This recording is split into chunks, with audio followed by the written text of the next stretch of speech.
আসসালামু আলাইকুম। Technique easy এডুকেশনের পক্ষ থেকে স্বাগতম জানাচ্ছি। আমি মোহাম্মদ আব্দুল মোমেন জুয়েল।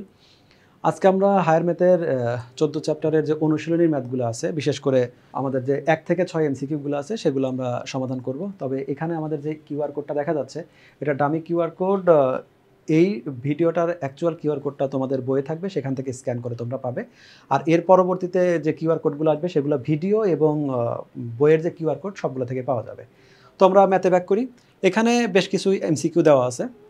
সেটা হলো যে প্রথম এমসিকিউ যেটা দেখি, সেটা আছে একটি ছক্কা মারলে মানে ছক্কা মারা না, নিক্ষেপ করলে এখানে ৩ ওঠার সম্ভাবনা নিচের কোনটি? এখানে আমাদের ৪টা ফলাফল দেওয়া আছে। তো ম্যাথগুলো আমরা সমাধান করে দেখি যে সমাধানটা কেমন হয়। আমাদের প্রশ্নটা তাহলে কি? প্রশ্নটা মাথায় রাখো যে ছক্কায় 3 আসবে। 3 এর প্রবাবিলিটিটা দেখি কত আসে। তো ছক্কা যদি আমরা নিক্ষেপ করি, তো আমাদের যে নমুনা ক্ষেত্রটা আছে, ছক্কা যদি আমরা নিক্ষেপ করি, তো ছক্কার যে নমুনা ক্ষেত্রটা আছে তা আমরা দেখি।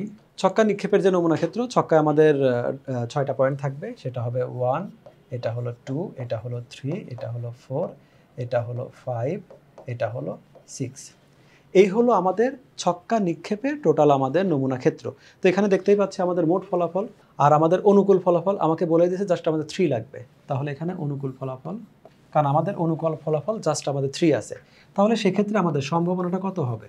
অনুকূল ডিভাইডেড বাই মোট, তাহলে আমাদের রেজাল্ট আসবে হলো 1/6। এবার আমরা তাহলে বোর্ডে প্রশ্নে চলে যাই। তাহলে এই ক্ষেত্রে আমাদের যে রেজাল্টটা আছে, সেই রেজাল্টটা হলো আমাদের, তাহলে এখানে রেজাল্টটা হবে হলো আমাদের, আচ্ছা তাহলে আমরা ফলাফল দেখতে পাচ্ছি, ফলাফল হলো আমাদের 1/6। তাহলে এবার আমরা আমাদের বইয়ে চলে যাই। রেজাল্ট আছে, তাহলে এখান থেকে আমরা দেখতে পাচ্ছি রেজাল্ট হবে তাহলে আমাদের 1/6। এটা হলো রেজাল্ট। এর পরবর্তী কোশ্চেন যেটা আছে, আমাদের যেটা আছে সেটা হলো যে প্রথমে এখানে একটা উদ্দীপকের মতো দিয়ে দিছে যে আমাদের 2 থেকে 3 পর্যন্ত যে প্রশ্নের সমাধানটা আছে, সেই সমাধানটা করতে হবে এই তথ্যের আলোকে। এখানে একটি থলিতে আমাদের বল আছে, নীল বল আছে 12টা, তারপরে সাদা বল আছে 16টা, এখানে কালো বল আছে 20টা, এভাবে আছে। এখন এখান থেকে দৈব চয়ন করতে হবে। দৈব চয়নটা আগেও বলছি যে এখান থেকে সবগুলা ফলাফল অজানা, জানা, কিন্তু এক্স্যাক্ট কোনটা হবে সেটা আমরা জানি না। তো একটা ব্যাগের মধ্যে যদি আমাদের সবগুলা বল রেখে দেওয়া হয়, ওখান থেকে আন্দাজে একটা উঠায় নিয়ে আসবো। এই যে আন্দাজে উঠায় নিয়ে আসা, এইটাই হলো আমাদের দৈব ফলাফল, যেখানে প্রত্যেকটা বল মানে তার ফিজিক্যাল যে শেপটা সেটা সেম থাকবে, শুধু কালারটা আলাদা থাকবে। মানে আমরা ধরে বুঝতে পারবো না এটা কোন কালারের বল। তো সেরকম, তো এর উপর বেস করে আমার 2 নাম্বার বলছে বলটি নীল হওয়ার সম্ভাবনাটা কত। তো নীল হওয়ার সম্ভাবনাটা কত, এর আগে দেখি। বল টোটালি আছে আমাদের 12, 16, 20, এইটা। তাহলে মোট বল সংখ্যা এখানে কত হবে? আচ্ছা তাহলে দেখতে পাচ্ছি আমরা যে মোট বল সংখ্যা আমরা জাস্ট এখানে যোগ করে নিলাম। তাহলে মোট বল সংখ্যা হলো আমাদের 48টি, তার মানে মোট ফলাফলই হলো আমাদের 48। এই প্রশ্নটা আমাদের চাইছে হলো এখানে যে নীল হওয়ার সম্ভাবনাটা কত। তো নীল বল আমাদের জানি কত, এখানে আমাদের নীল বল যে আছে, নীল বল সংখ্যা হলো আমাদের 12টি। তো নীল বল যদি আমাদের 12টা হয়, তাহলে আমাদের এক্ষেত্রে অনুকূল ফলাফল যেটা আছে, অনুকূল ফলাফল হলো আমাদের 12। তাহলে সম্ভাবনাটা কত হবে? সম্ভাবনা হলো অনুকূল ফলাফল 12 আর মোট ফলাফল আমাদের 48। তার মানে এখানে 1/4। তাহলে 1/4 যেটা আছে, এটা হবে আমার অ্যান্সার। যে আমরা দেখলাম তাহলে বল সংখ্যা টোটাল 48, অনুকূল ফলাফল মানে এই প্রশ্নে যেহেতু আমাদের নীল বল সংখ্যা চাইছে, অনুকূল ফলাফল হলো 12, তাহলে সম্ভাবনা হলো 12/48 = 1/4। এবার তাহলে আমরা বইয়ে চলে আসি। এখানে কোথাও 1/4 আছে? হ্যাঁ, আমাদের এখানে 1/4 আছে হলো ঘ নাম্বার অ্যান্সারটাতে। তাহলে এখানে আমরা এইটাকে নিব, এটা হলো আমাদের রাইট। এটা গেল। 3 নম্বর যে কোশ্চেনটা আছে, এই কোশ্চেন অ্যান্সারও আমাকে আসতে হবে এই যে এখানে থিমটা আছে এর উপর বেস করে। তো এখানে আছে বলটি সাদা না হওয়ার সম্ভাবনা কত। তো সাদা না হওয়ার সম্ভাবনা এটা আমরা দুইভাবে বের করতে পারি। সাদা বের করে এটা 1 মাইনাস করে দিতে পারি, অথবা এখানে সাদা বাদে বল কয়টা আছে সেটাই হলো আমাদের সাদা না হওয়ার সম্ভাবনা। তাহলে এখন আমরা দেখি সাদা বাদে কতগুলো বল আছে। আচ্ছা তাহলে আমরা দেখতে পাচ্ছি মোট বল সংখ্যা তো আগের মতোই আমাদের আছে হলো এখানে টোটাল বল সংখ্যা কত আছে আমাদের এখানে হবে হলো 48। এটা মোট বল সংখ্যা আছে। সাদা বাদে অন্য বল, তা আমরা জানি সাদা বাদে আমাদের সাদা বল ছিল 16, বাকি বল সংখ্যা হলো আমাদের 32। এই 32, তাহলে এখন আমাদের টার্গেট সাদা না, সাদা বাদে অন্য যেগুলো আছে এইটাই হলো আমাদের অনুকূল ফলাফল। তাহলে অনুকূল ফলাফল এখন কত? 32। তাহলে সম্ভাবনাটা তাহলে এখন কত হবে? সম্ভাবনা ইকুয়াল অনুকূল ফলাফল আছে হলো 32 আর আমাদের মোট ফলাফল আছে হলো এটা হলো 48। তাহলে এইটাকে যদি আমরা ক্যালকুলেশন করি, তাহলে আমাদের রেজাল্টটা আসে হলো এটা আসলে 2/3। আমরা 16তে যদি এটাকে দুইটাকেই ভাগ করি তাহলে 2/3 আসে, এইটাই তাহলে আমাদের রেজাল্ট হওয়ার কথা। এবার আমরা মেইন বইয়ে তাহলে চলে আসি, দেখি এখানে কি আছে। কোথাও একটা যদি থাকে, হ্যাঁ এইখানে আমাদের রেজাল্ট একটা আছে 2/3, তাহলে এইখানে আমাদের রেজাল্টটা হবে হলো গ। একটু মিস্টেক আছে, এখানে আসলে ক্ষয়ের পরিবর্তে গ চলে আসছে, তাহলে 2/3 এটা হলো আমাদের রেজাল্ট। পরবর্তী প্রশ্নটা দেখি তাহলে। পরবর্তী আমাদের 2, 3 চলে গেল, এবার 4 দিয়ে আমরা দেখি। 4 এর জন্য আলাদা একটা আমাদের উদ্দীপক দেওয়া আছে, এখানে বলা আছে একটি মুদ্রা 3বার নিক্ষেপ করা হলো। মুদ্রা 3বার নিক্ষেপ, তো 3বার এর আগে আমরা আমাদের আগের ভিডিওগুলোতে দেখেছি মুদ্রাগুলো একাধিকবার নিক্ষেপ করলে সেক্ষেত্রে আমাদের নমুনা ক্ষেত্রগুলো কেমন হয়। তো এখানে যে প্রশ্ন যেটা আছে যে টি অপেক্ষা অধিকবার আমাদের এইচ আসার সম্ভাবনাটা কত, টি অপেক্ষা এইচ আমাদের অধিকবার থাকবে।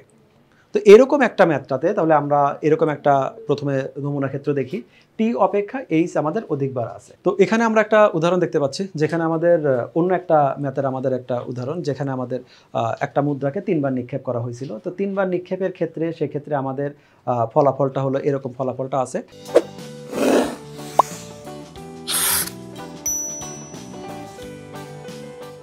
তো যদি মুদ্রা আমরা 3বার নিক্ষেপ করি, তো 3বার নিক্ষেপে আমাদের নমুনা ক্ষেত্র যেটা আসবে এইচ এইচ, এইরকম আমাদের একটা নমুনা ক্ষেত্র, যেটা আগেও আমাদের ম্যাথে দেখানো হয়েছে।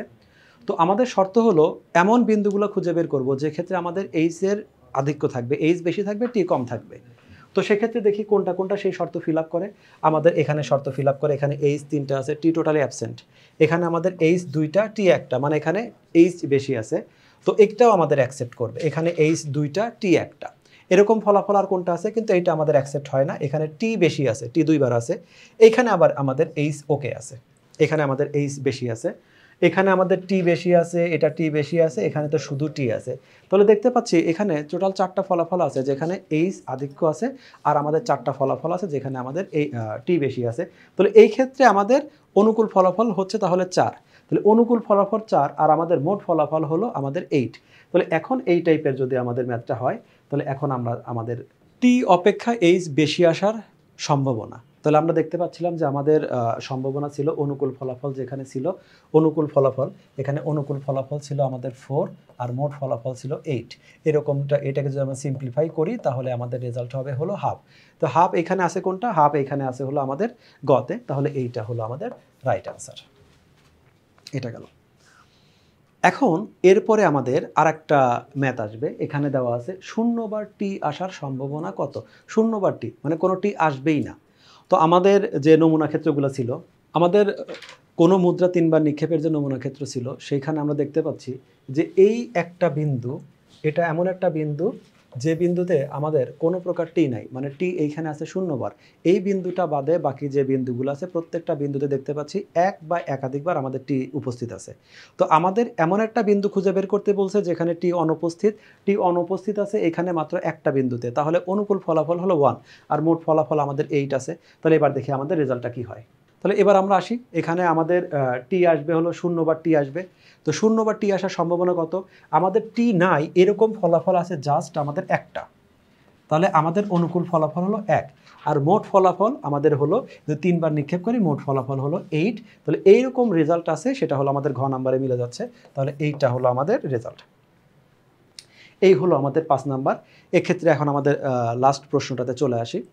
লাস্ট প্রশ্নটা হলো যে দুইটি মুদ্রা নিক্ষেপের ক্ষেত্রে, মুদ্রা যদি 2বার নিক্ষেপ করি তাহলে সেক্ষেত্রে আমাদের যে রেজাল্টগুলো হয় সে রেজাল্টগুলো কী কী হবে সেটা আমরা দেখে নিই।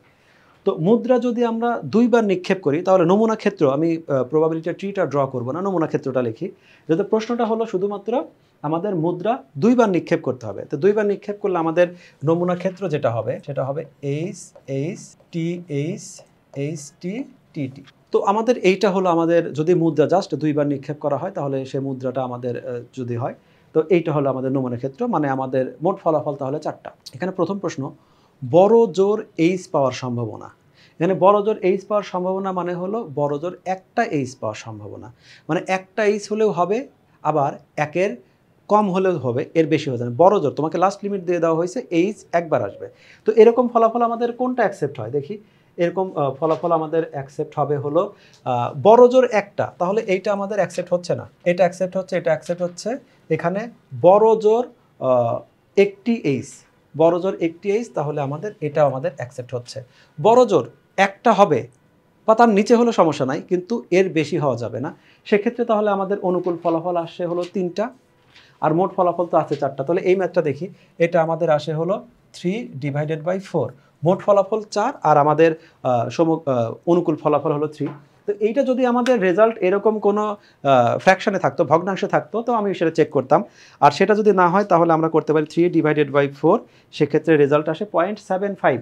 এখানে আমাদের 3/4 থাকে আর 0.75 থাকে, একই কথা। তো আমাদের 0.75 আছে, তার মানে এই রেজাল্টটা যেটা আছে এই কথাটা সত্য। সেকেন্ড একটা দেখি, কমপক্ষে একটি এইচ থাকার সম্ভাবনা, কমপক্ষে মানে একটা থাকলেও হবে, একের বেশি থাকলেও হবে। তাহলে এক্ষেত্রে আবার আমরা ব্যাক করি। তো এক্ষেত্রে আমাদের আবারও আমার নমুনা বিন্দুটা আবার লিখতে হবে, H H H T T H T T. তো এই হলো আমাদের 4টা নমুনা বিন্দু। 4টা নমুনা বিন্দুর মধ্যে আমাদের কমপক্ষে একটা এইচ, কমপক্ষে মানে কি ওইটা হলেও হবে, তার বেশি হলেও হবে। তো এইরকম ফলাফলটা কোনটা হয়? তো এইটা আমাদের অ্যাকসেপ্ট, এটা অ্যাকসেপ্ট, এটা অ্যাকসেপ্ট, এটা অ্যাকসেপ্ট। কিন্তু এইখানে আমাদের কমপক্ষে একটা এইচ থাকতে হবে, কমপক্ষে একটা আছে, কমপক্ষে একটা আছে, কমপক্ষে একটা আছে, ওইখানে আমাদের কোনো এইচ নাই। তার মানে এইটা আমাদের শর্ত আমাদের ফিল আপ করলো না। তাহলে এক্ষেত্রে আমরা দেখি অনুকূল ফলাফল, তাহলে এক্ষেত্রে অনুকূল ফলাফল 3 আর আমাদের মোট ফলাফল হলো 4, তার মানে পয়েন্ট এটা হলো 75। তাহলে আমরা দেখতে পাচ্ছি যে আমাদের 1 এটা অ্যাকসেপ্ট, 2 আমাদের অ্যাকসেপ্ট।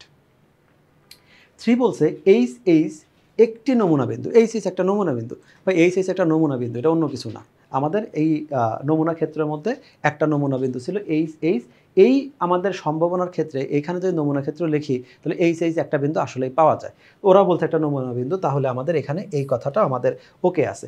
তাহলে আমরা দেখতে পাচ্ছি আমাদের 1 2 3 তিনটা কথাই যেহেতু আমাদের সত্য, তাহলে আমাদের রেজাল্ট সত্য দাঁড়াচ্ছে হলো এইটা। এই হলো আমাদের অ্যান্সারটা। তো এটা মোটামুটি সম্ভাবনার যে বেসিক কথাগুলো আছে সেগুলো থাকলে এই টাইপের এমসিকিউগুলো আমরা সলভ করতে পারি। এরকম আরও অনেকগুলো এমসিকিউ নিয়ে তোমাদের সাথে হাজির হব নেক্সট কোনো একটা ভিডিও। ততক্ষণ পর্যন্ত আল্লাহ হাফেজ।